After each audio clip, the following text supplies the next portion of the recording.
Welcome back to the Kossi channel. My name is Kossi. Welcome back to a brand new video. Today is a very big day in the transfer race for Viktor Gyokerez. The player is set to make his decision on his final move. It's either Arsenal or Manchester United. And for Manchester United, it's the day they will know whether they will be playing in the UEFA Champions League come next season, which will allow them to get enough funds to fund the deal for Viktor Gyokerez. Hit the like button, subscribe to the channel as well. Where do you think Viktor Gyokerez is gonna end up? It's a very, very tense day as Arsenal are waiting anxiously and Manchester United are waiting anxiously as well. Of course, we'll be talking about the next steps for Arsenal. If we don't get to sign Viktor Gyokerez, what are the next steps? Do we go back to Shesko and Isak? Do we move forward to the likes of Liam Delap or Watkins? What should Arsenal do if we don't get Viktor Gyokerez and he chooses Manchester United over us? We're going to be discussing all that and more. So let's get into it. So today is the day,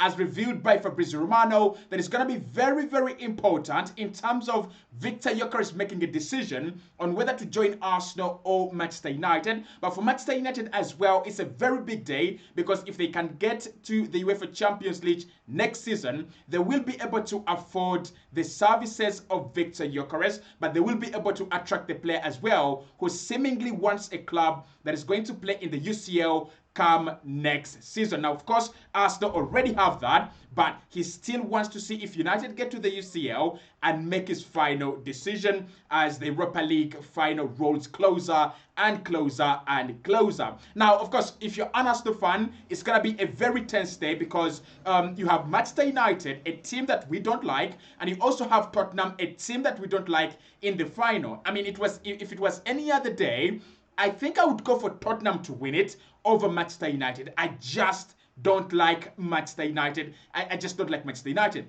But having Viktor Gyokerez looking at this final, and it means that if Manchester United win, he has a big chance to go to Manchester United. If Manchester United lose, then he has a small chance of going to Manchester United. Then I'm 100% going to be on the side of Tottenham. I don't care if Tottenham wins something and we don't. I really don't care. I want Viktor Gyokerez. Arsenal need a prolific striker, and Viktor Gyokerez is one of the best out there. So if it means that I'm going to have to back Spurs for the first time in my life, I'm going to do it. It's not the first time, by the way, that Arsenal have backed Spurs. Last season, when Manchester City played Spurs, we were all supporting Spurs. So what is the problem with us going again and trying to back Spurs for one more season? I'm sorry, for one more game. I am going to back Spurs in this game. So why is this game very important? Basically, for Viktor Gyokerez, he wants a club that is in the UEFA Champions League. And at the moment, there are two very big clubs that are interested. That is Arsenal, who have already confirmed the qualification to the UEFA Champions League by beating Newcastle 1-0 over the weekend. That is confirmed, done and dusted. However, there is another elephant in the room, and that is Manchester United. United are very much interested in getting Gyokerez as well, but sadly, they don't have UEFA Champions League qualification yet.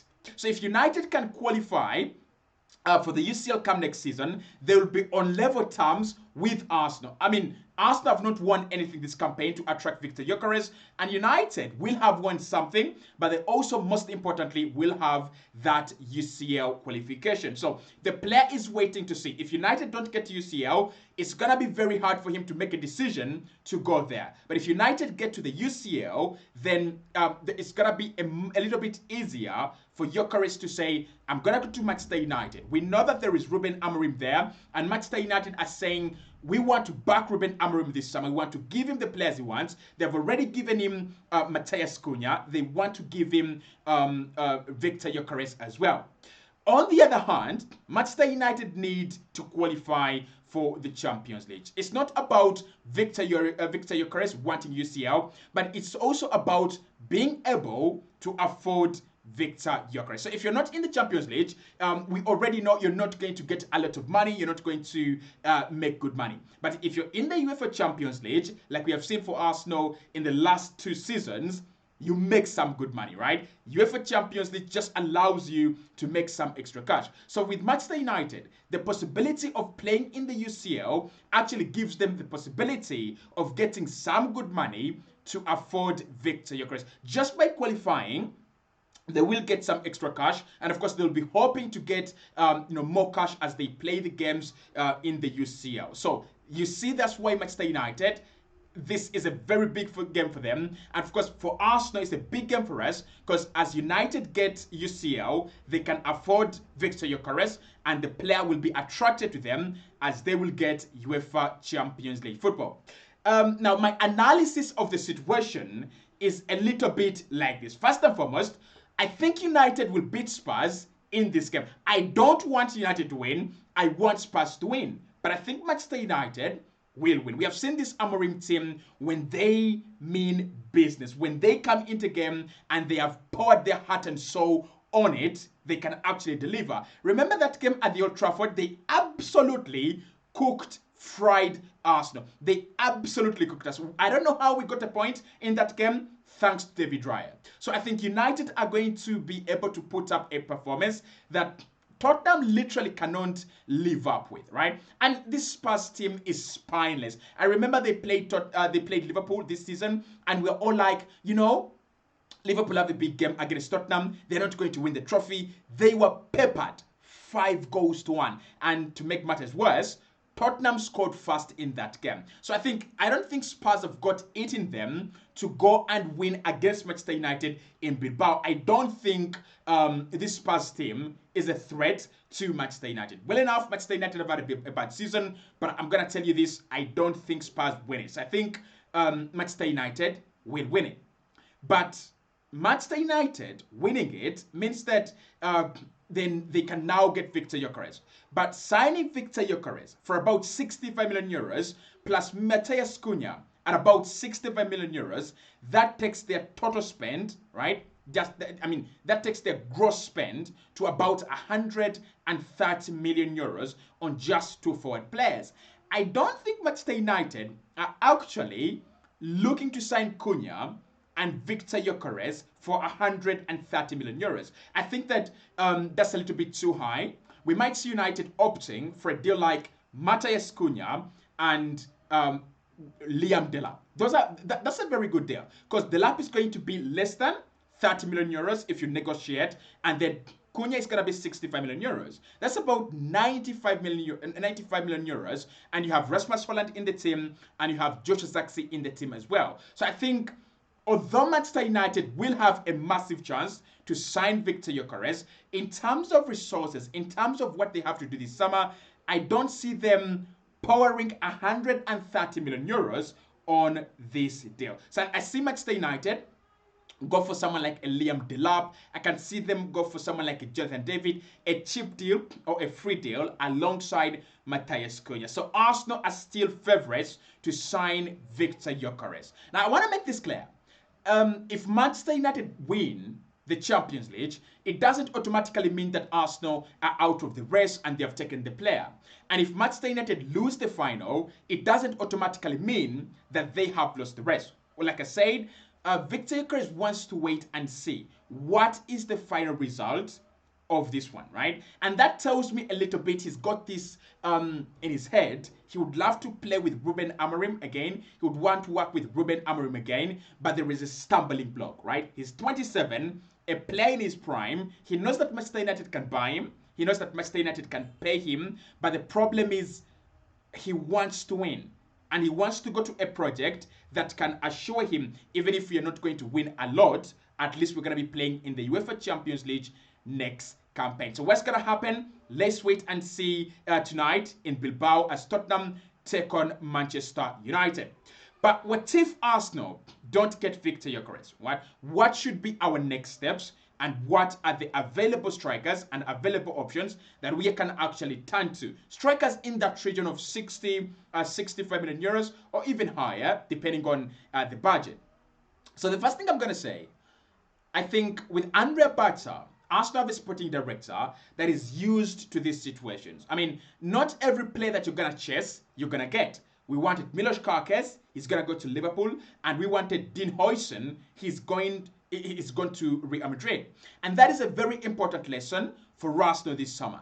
Not every player that you look at as a priority, you're going to sign. And not every player that you want, you are going to get, right? So if we don't get Viktor Gyokerez, this should be our next steps. First and foremost, look on the list who is the next best player in that category of Viktor Gyokerez. I don't want to see Arsenal losing Viktor Gyokerez and then going to sign Liam Delap. No, they're not in the same bracket, they're not in the same category. But if we lose out on Viktor Gyokerez and we go and sign a player like Ollie Watkins, I'll be like, there is an age difference, but the quality is at almost the same level. So these are the names that Arsenal should consider. One, Benjamin Sesko. So with Benjamin Sesko, we know that Arsenal are there. And yesterday, Fabrizio talked about the deal once again. And he said one player who's leaving this summer for sure is Benjamin Sesko. Couple of clubs interested, top clubs very much interested. And he said, but don't forget Arsenal, guys. They are there on Benjamin Sesko. He's among the players that they have initiated talks with. And he's among the players that are on the shortlist of Mikel Arteta and Andrea Bata. So with Benjamin Sesko, the market opportunity element of the Viktor Gyokerez deal goes away.